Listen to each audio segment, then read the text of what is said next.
Aqui quem fala é o tutor Roberto Alvarez, sou tutor de Geografia do PVS e hoje eu vou falar sobre a modernização da agricultura brasileira.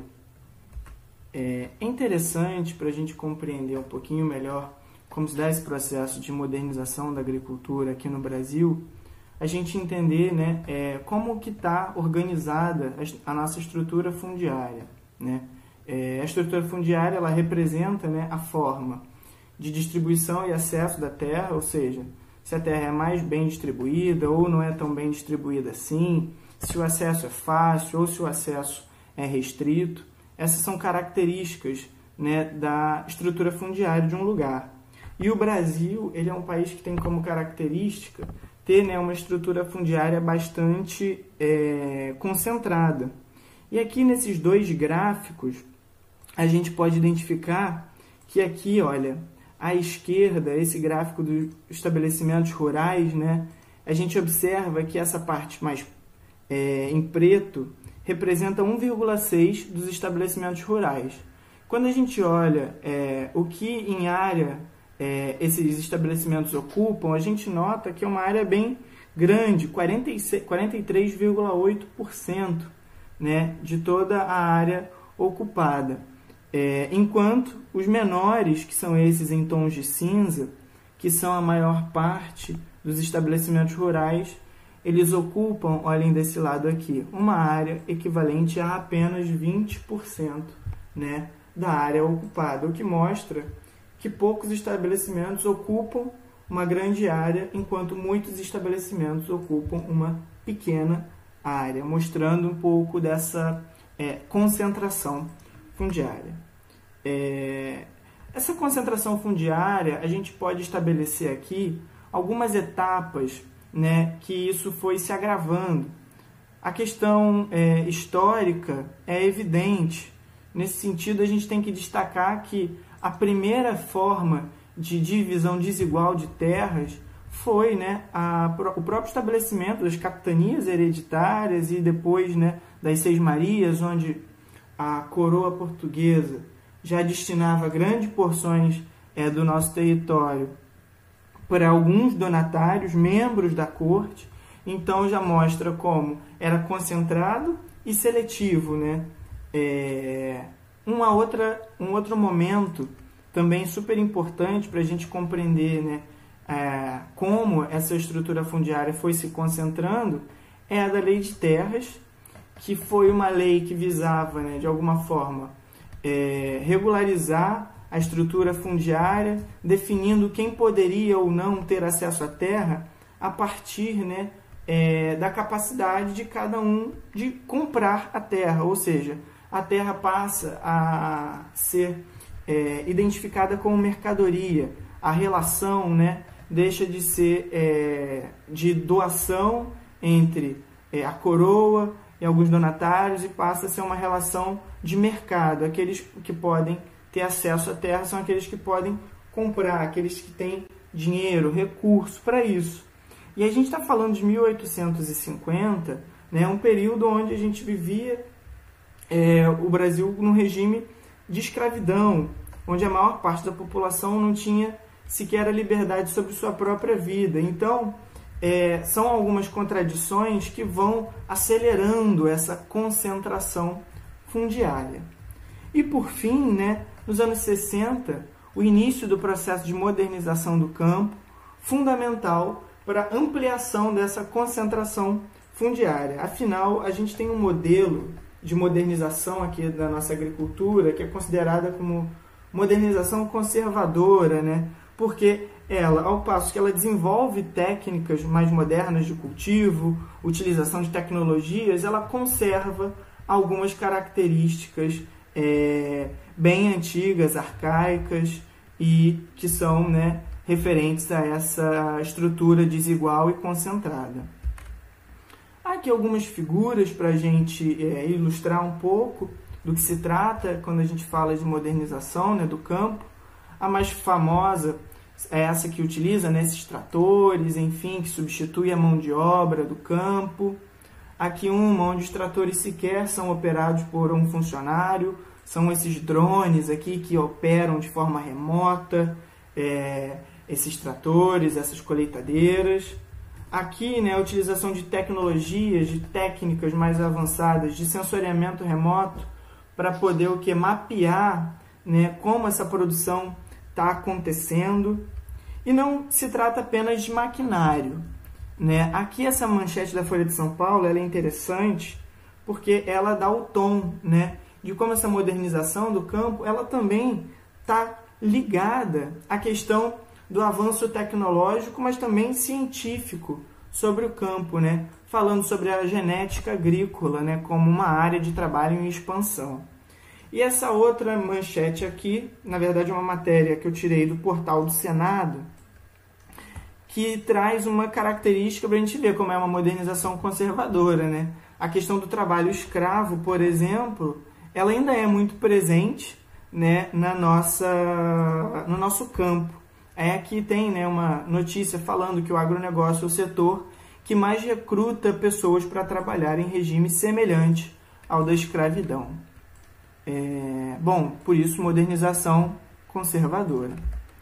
Seguindo aqui, é interessante também destacar que essa modernização ela acaba por ampliar, né, a produção agrária, ao passo que outros setores da economia começam a se aproximar, né, do setor da produção agrária. Por exemplo, o setor industrial, né, com os maquinários, com os fertilizantes, adubos, enfim, indústrias do campo mesmo, destinando sua produção ao campo. E o setor financeiro também, a partir, né, da criação de créditos agrícolas, empréstimos para proprietários, financiamentos diferenciados, enfim, buscando criar, né, alternativas financeiras para ampliar essa produção agrária.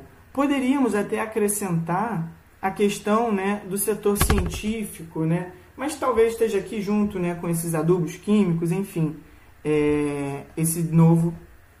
esse complexo agroindustrial que vai se formando.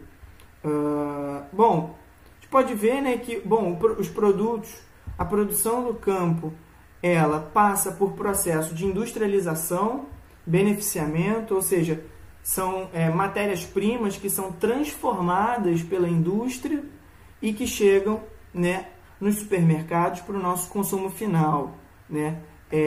São os sucos de caixinha, biscoito, ração animal, enfim, uma série de produtos que passam por esse processo de industrialização, né?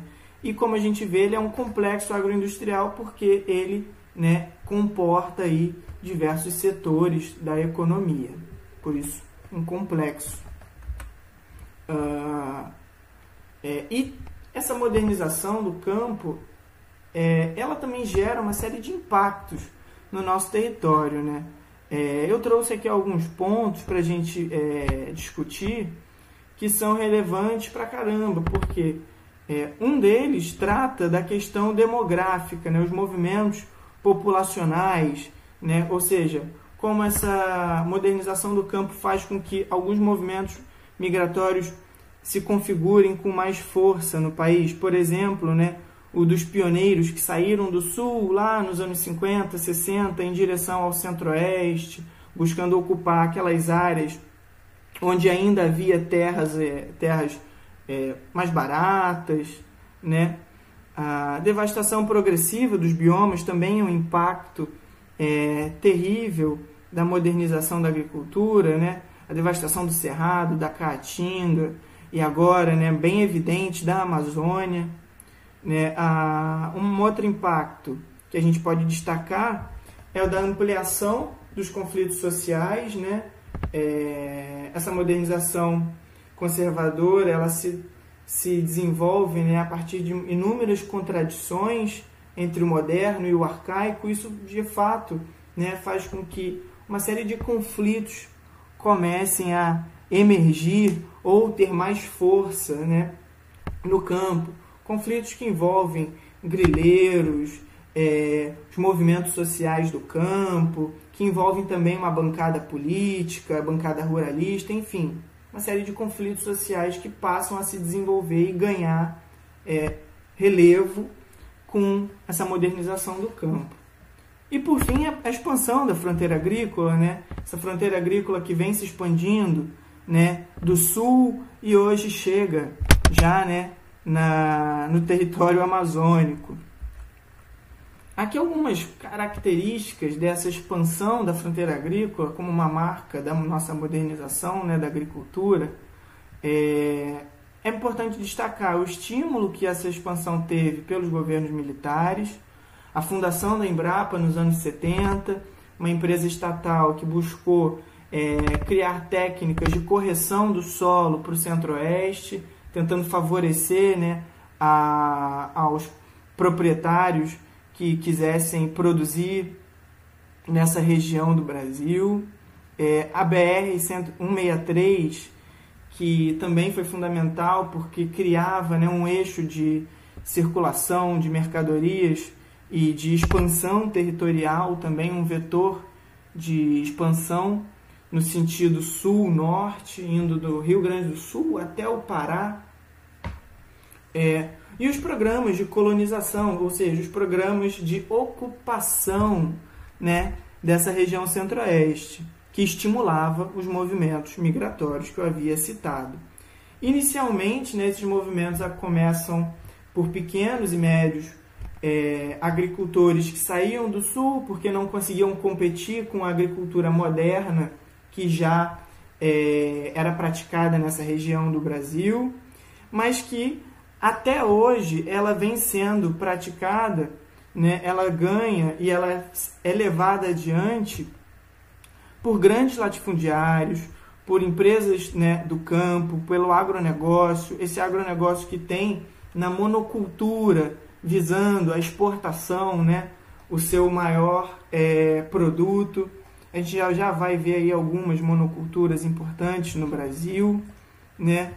Também tem como característica ter um grande volume de terras improdutivas destinadas à especulação, ou seja, a fronteira avança e nesse momento inicial do avanço da fronteira, essa porção de terras ocupadas, normalmente elas são destinadas à especulação, são adquiridas em valores muito baratos e posteriormente vendidas, né, em valores bastante altos. Podemos também destacar que se amplia, né, o chamado arco de fogo, ou seja, as áreas onde tem queimadas, exatamente para a expansão, né, da fronteira agrícola. O desmatamento da Amazônia é bem nítido. Entre 2018 e 2019, o INPE fez um estudo brilhante mostrando como as áreas desmatadas cresceram, né, a níveis recordes, né, chegando a ter um total desmatado de 9.762 quilômetros quadrados de áreas desmatadas. Aqui um mapa que está até na apostila de vocês, que mostra, né, um pouco esses movimentos migratórios, indicando os fluxos, né, aí da expansão da fronteira agrícola, primeiro para o centro-oeste, depois para o norte. Aqui os cultivos, né, principais, as monoculturas que mais geram riqueza, geram lucro para os proprietários dos latifúndios brasileiros, a soja, a cana, o milho. E aqui esses três primeiros, eu fiz questão de trazer essas figuras, esses mapas, para a gente ver como há, de fato, uma concentração dessas monoculturas na região centro-oeste, sul, centro-oeste ali, né? Aqui, figuras tiradas, né, do próprio site onde está o estudo do INPE, mostrando aqui esse mapa com um mapa de calor, né, com essas áreas em vermelho, onde tem havido a maior quantidade de focos de desmatamento. Desse lado aqui tem essa tabela, né, com os números em quilômetro quadrado e a contribuição em percentual de cada estado para a devastação da Amazônia legal, né? A Amazônia que está em território brasileiro. Bom, eu estou mostrando um cenário de inúmeros problemas, né? E isso gera, como eu já havia dito, inúmeros conflitos. Por exemplo, o conflito entre grileiros e poceiros, ou seja, entre aqueles que forjam documentos, né, para se apossarem da terra, e aqueles que, por não terem acesso à terra, acabam fazendo os acampamentos para indicar para o governo que eles estão sem terra e aquela terra que eles estão ocupando está improdutiva. Tem o conflito entre os latifundiários e os camponeses, aqueles que produzem, né, para o mercado internacional e aqueles que botam a comida na nossa mesa. A bancada ruralista e os movimentos sociais são um conflito que indicam, né, a dimensão política desses embates. Algumas pequenas vitórias dos movimentos sociais, né? Por exemplo, em 88, a Constituição definiu que a terra deveria cumprir uma função social, né? A função de produzir, e que aquelas propriedades que fossem improdutivas deveriam ser destinadas à reforma agrária, o que é uma vitória desses movimentos sociais, né, que buscam essa reforma agrária. Um outro ponto que pode ser destacado é o aumento do número de assentamentos.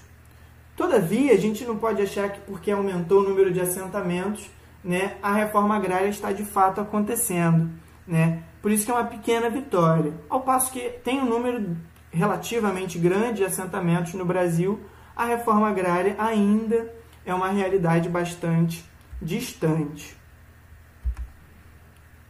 Aqui, novos elementos, novíssimos elementos na realidade dessa modernização conservadora, né?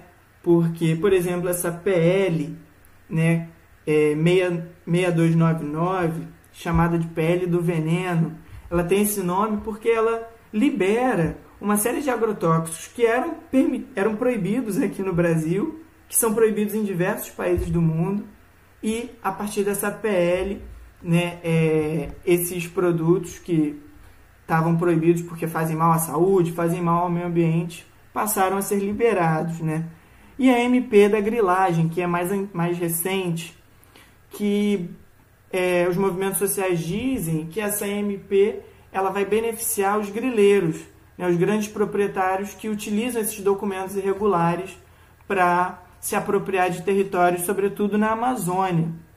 Então, é uma MP que busca fazer a regulamentação, né, dessas terras e, portanto, é como se essa MP regularizasse alguma coisa ilegal, né, dando a posse de terra para os grileiros que roubaram territórios da Amazônia. Bom, galera, esse é um conteúdo bastante interessante, ele é bastante amplo e, bom, eu espero que eu tenha contribuído de alguma forma sobre a modernização da agricultura brasileira. Enfim, forte abraço e bons estudos!